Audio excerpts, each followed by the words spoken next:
Good evening, visitors, and welcome to the Australian War Memorial's last post ceremony. My name is Jared Pratt, and joining us today from the Royal Australian Navy is Commander Natasha Burney. We welcome the veterans who have served, those who are still serving, and the families who love and support them. We acknowledge the members of RSL and Services Clubs Association, RSL Victoria and RSL Queensland, who are watching the broadcast of this ceremony from across Australia. During this evening's ceremony, wreaths will be laid at the base of the Pool of Reflection by visitors to the memorial. If able, please stand and join in singing the national anthem.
The Australian War Memorial was the vision of Charles Bean, Australia's First World War official historian. Bean landed with the Australian troops on Gallipoli and stayed with them at the front through until the end of the war. The idea of this national memorial and museum came to him at Pozières, France, in the depths of the bloody fighting of 1916. Bean's idea was that this would be a place where families and friends could mourn loved ones buried in faraway places.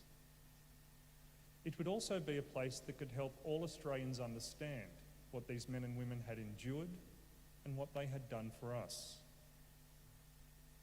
Bean's vision, to which we remain true, is best expressed as inscribed in the entrance to the memorial's galleries. Here is their spirit, in the heart of the land they loved, and here we guard the record which they themselves made. Tonight, we will read the story behind just one of those on the Roll of Honour, which lists the names of more than 102,000 men and women who have given their lives for us in war and on operations for more than a century. But first, we present a lament, Flowers of the Forest. Wreaths or floral tributes will now be laid at the base of the Pool of Reflection.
Today, we remember and pay tribute to Flight Sergeant Jack Olof Ohlson. Jack Ohlson was born on the 10th of February 1913 in Adelaide, suburb of Woodville, the son of Oscar and Estella Ohlson. His father worked for a vacuum oil company and his mother ran a hotel in Adelaide. Growing up, Jack was fond of swimming and football. He attended Woodville Public School, Croydon Central School and Theberton Tech High School.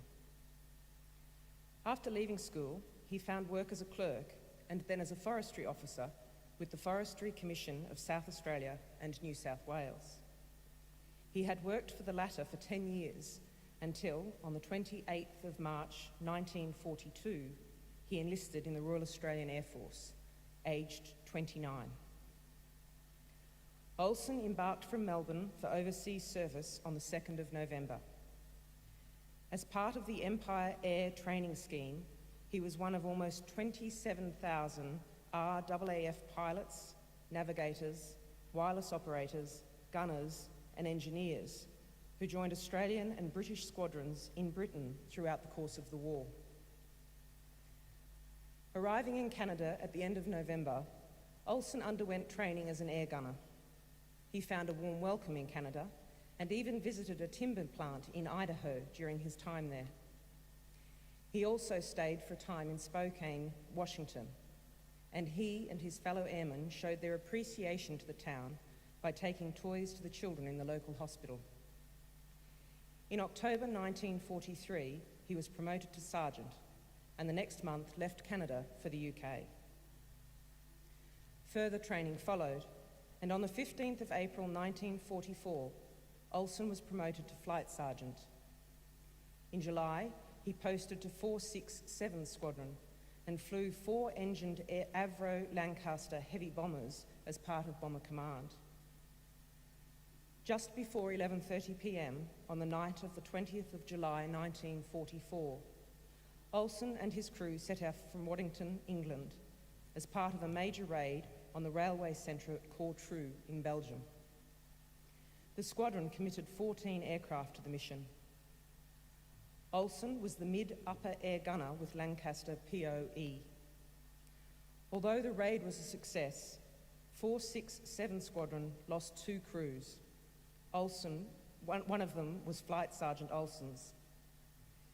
The aircraft failed to return to base, and it was later determined to have been hit by enemy fire.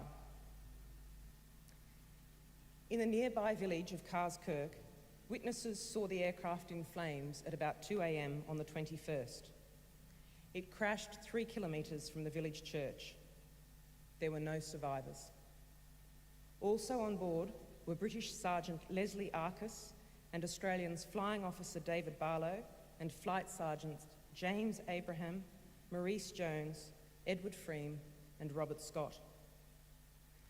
After the war, the remains of Commonwealth servicemen buried in Europe were exhumed and identified where possible. Research found that the Germans had buried the crew at Carskirk. Ohlson's remains were identified and he was reinterred under the inscription, "Thy will be done." Jack Ohlson was 31 years old. He was survived by his fiancée, aircraft woman Jean Goss of the Royal Nursing Service. Flight Sergeant Jack Ohlson's name is listed on the Roll of Honour on my left, amongst almost 40,000 Australians who died while serving in the Second World War. His photograph is displayed beside the pool of reflection. This is but one of the many stories of service and sacrifice told here at the Australian War Memorial. We now remember Flight Sergeant Jack Olof Ohlson, who gave his life for us and for our freedoms in the hope of a better world.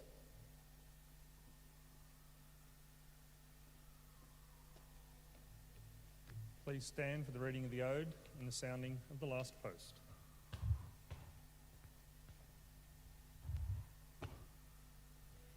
They shall grow not old as we that are left grow old.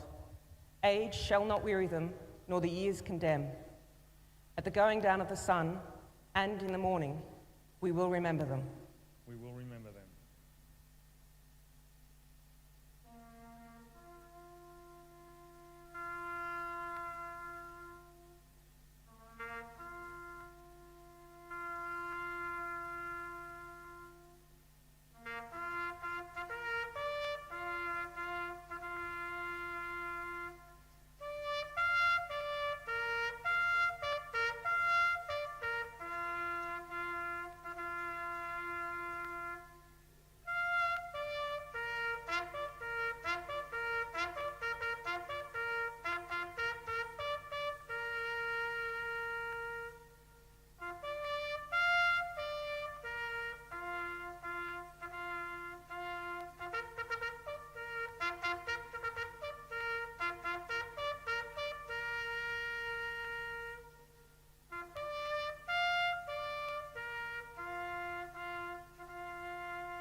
lest we forget. Lest we forget.